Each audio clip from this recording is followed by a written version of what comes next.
नमस्कार बच्चों, आज हम वर्ग समीकरण का प्रसंग नंबर 2.6 देखने वाले हैं। 2.6 में आपने अभी तक जितने भी सवाल देखे हैं, ठीक है, उन सभी सवालों के सभी नियम यहाँ पे लगेंगे। मतलब गुणनखंड विधि, सूत्र विधि या पूर्ण वर्ग विधि, इनमें से कोई भी सवाल, कोई भी सूत्र लग सकता है, लेकिन अक्सर सभी सवालों में आपका गुणनखंड विधि लगेगा। बहुत कम सवालों में दूसरी विधियां लगेंगी। जब गुणनखंड नहीं बनेगा तब सूत्र विधि या फिर पूर्ण वर्ग विधि लगाएंगे।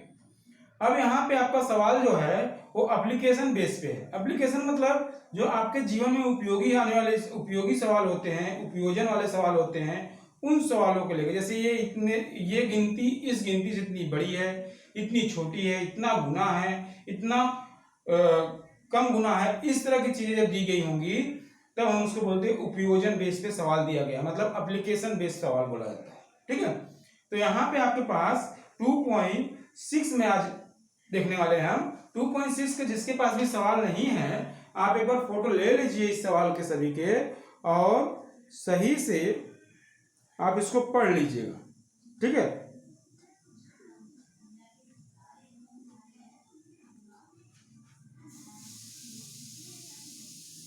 ठीक है।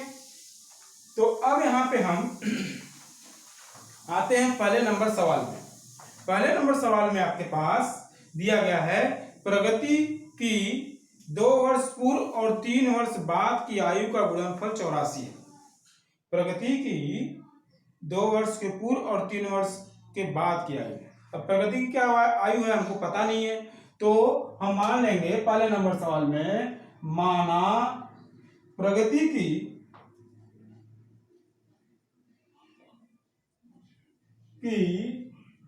वर्तमान आयु x वर्ष। ठीक है, तो 2 वर्ष पूर्व, इसलिए 2 वर्ष पूर्व प्रगति की आयु, 2 वर्ष पूर्व प्लस या माइनस, पहले की बात कर रहा है मतलब माइनस करना होगा आपको, तो x माइनस 2 वर्ष। फिर बोला गया है 3 वर्ष बाद।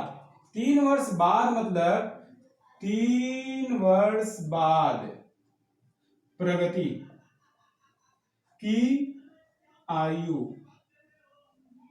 3 वर्ष बाद मतलब क्या करना होगा आपको, प्लस करना होगा। ठीक है, x प्लस 3 वर्ष।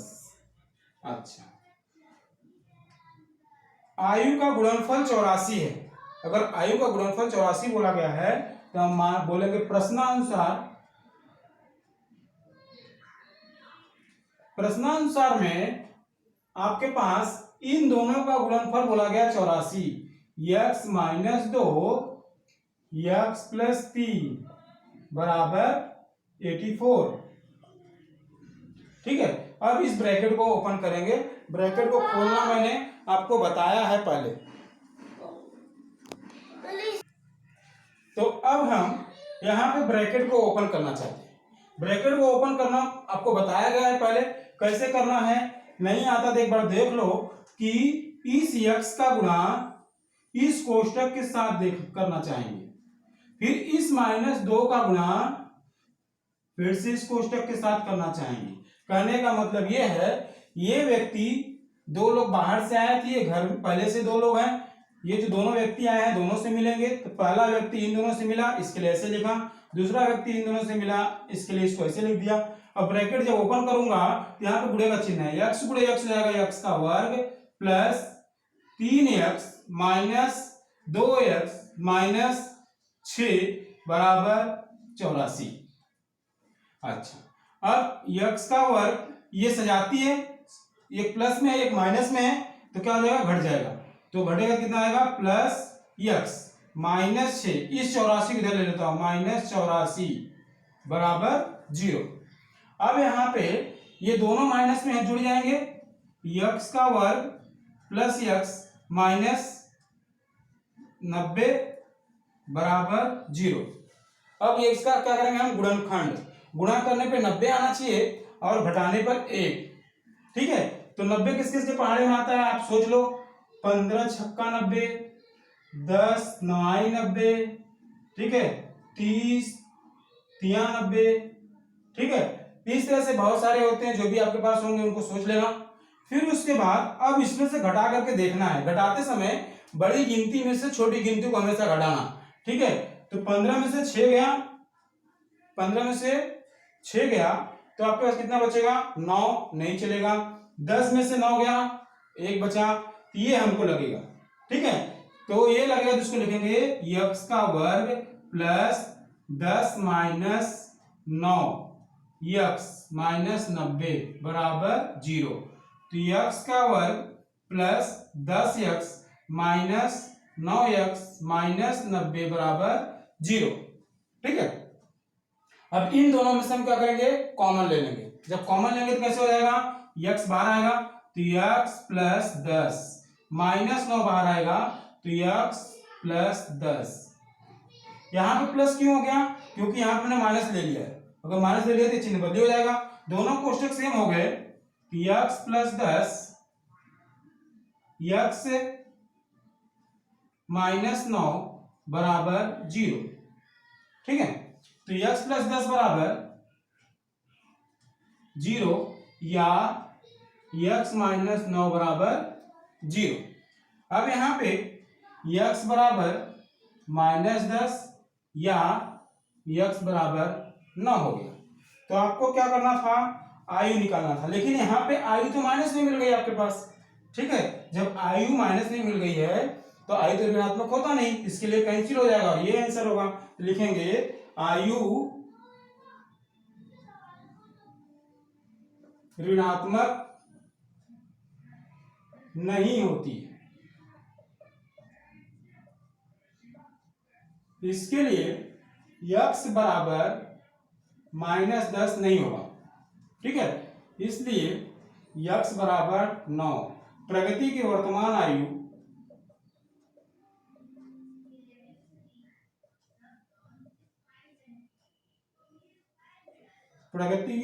आयु कितना हो जाएगा, 9 वर्ष, ठीक है।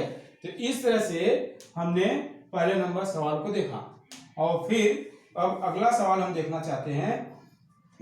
अगले सवाल में हम देखेंगे कि सवाल नंबर 3 कैसे हल करना है, ठीक है। सवाल नंबर 3 को हल करने के लिए जगह कम है, तो इसके लिए मैं इसको मिटा के आपको मिलता हूं। तब तक आप इसका फोटो लेकर के और इसको देख लीजिए, ठीक है। अब हम सवाल नंबर 3 को देखते हैं। सवाल नंबर 3 में जाने से पहले मैं सोच रहा हूं सवाल नंबर 2 का आपको समीकरण बना के देता हूं, सवाल आप हल कर लेना, ठीक है। सवाल नंबर 2 का समीकरण बनाता हूं, उसको आप हल कर लीजिएगा। देखते हैं सवाल नंबर 2 में दिया गया है कि दो क्रमिक समप्राकृत संख्याओं के वर्गों का योगफल 244 है। अच्छा, सम संख्या कौन सी होती है, 2 4 6 8 10। तो हर गिनतियों के बीच में कितने का अंतर होता है, 2 का अंतर होता है। तो इस हिसाब से क्रमिक मतलब क्रम से, 2 के बाद 4, 4 के बाद 6, मतलब अगर 4 है तो अगली गिनती 6 होगी, अगर 8 है तो अगली गिनती 10 होगी।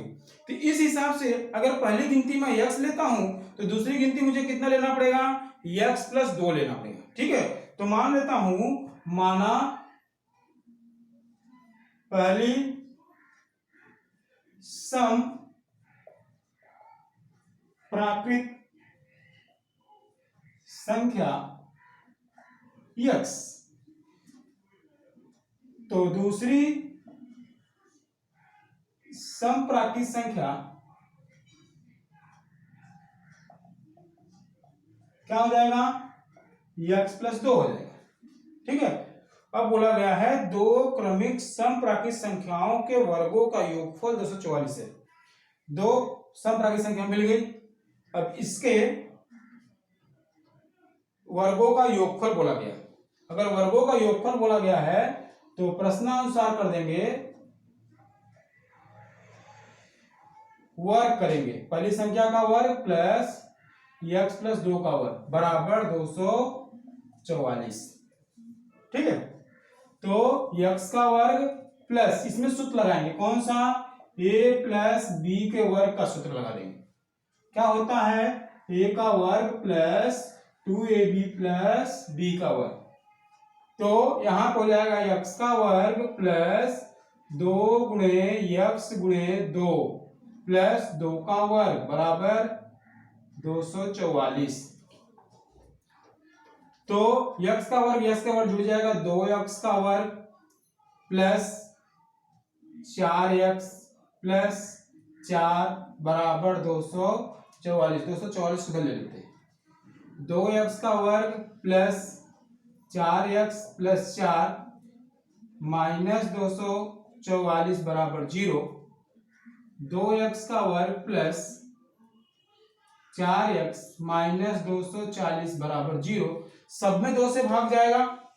यदि सब में 2 से भाग जाता है तो हम सब में 2 से भाग दे देंगे।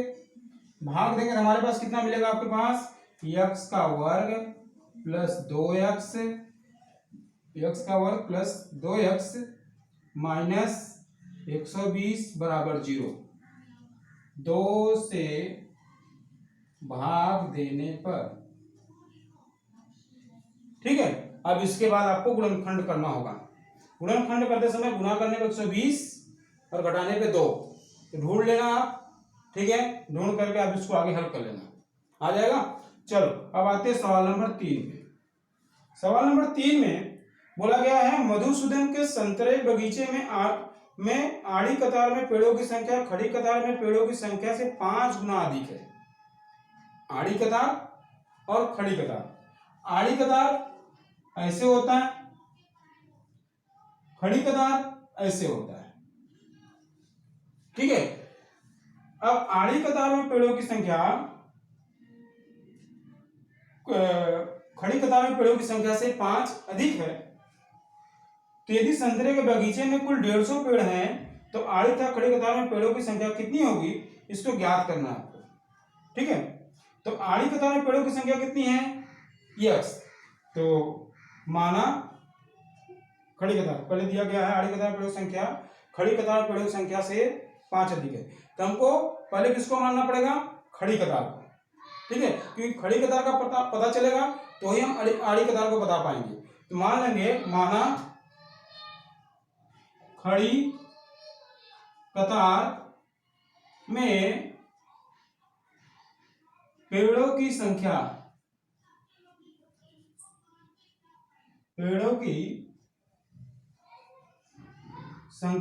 x, ठीक है। अगर आड़ी कतार में पेड़ों की संख्या अगर x हो जाती है तो अरे खड़ी कतार में, तो आड़ी कतार में कितनी हो जाएंगी?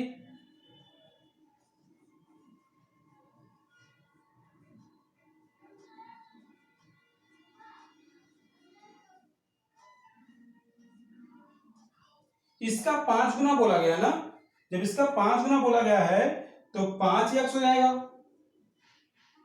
ठीक है। 5 गुना बोला गया है तो 5x हो गया।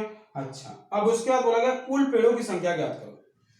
अच्छा, कुल पेड़ों की संख्या कैसे निकालेंगे?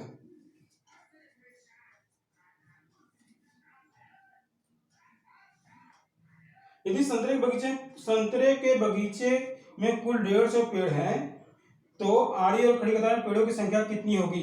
आड़ी और खड़ी कतार में पेड़ों की संख्या आपको ज्ञात करना है, ठीक है। तो पूरे 150 पेड़ है, ऐसे और ऐसे लगा के, ठीक है। अब बोला गया है कुल पेड़ों की संख्या बताओ, तो कुल पेड़ों की संख्या बराबर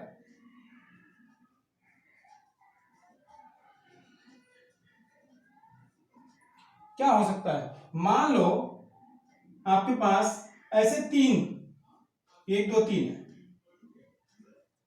और ऐसे में भी 3 है, तो टोटल कितने हो गए? 9 होंगे। तो क्या किया आपने? गुणा कर दिया। आड़ी और खड़ी का मान लो चलो 4 कर लेते हैं और 1 कर लेते हैं, तो आपने क्या करोगे?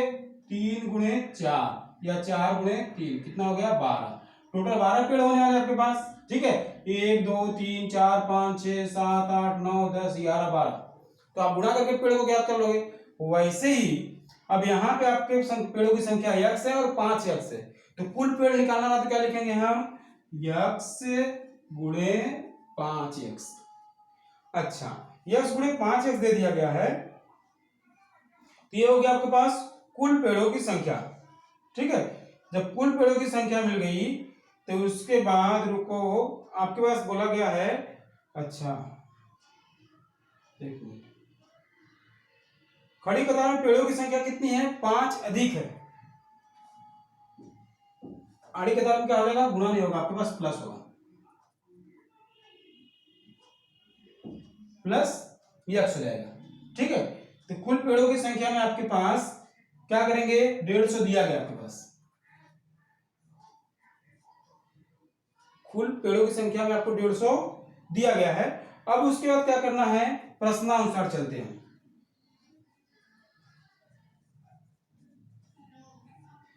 प्रश्नानुसार में जैसे मैंने आपको बताया कि इन दोनों का गुणा करेंगे, 4 गुणे 3 आड़ी गुणे खड़ी, तो कुल पेड़ों की संख्या मिलेगी। तो आड़ी गुणे खड़ी अगर करना चाहेंगे तो ये दोनों को गुणा करना पड़ेगा। आड़ी की संख्या, खड़ी की संख्या इतनी है और आड़ी की संख्या इतनी है, तो लिखेंगे यक्स गुणे 5 प्लस यक्स बराबर 150। ठीक है, अब इसको हल करेंगे तो कोष्टक खोल देंगे, तो 5x प्लस यक्स का वर्ग बराबर 150। सबको इधर ले लेते हैं और सीरियल नंबर्स लगा देते हैं। इसको आगे ले लूंगा तो x का वर्ग प्लस 5x माइनस 150 बराबर 0। ठीक है, अब यहाँ पे क्या करोगे आप? गुणनखंड करना है। गुणनखंड करना है तो गुणा करने पे कितना आना चाहिए? 150, और घटाने पे कितना आना चाहिए? 5। तो 150 और 5 कब मिलेगा आपको? तो 15 दहा में 150। ठीक है, तो 15 दहा में 150 होता है, तो 15 माइनस 10।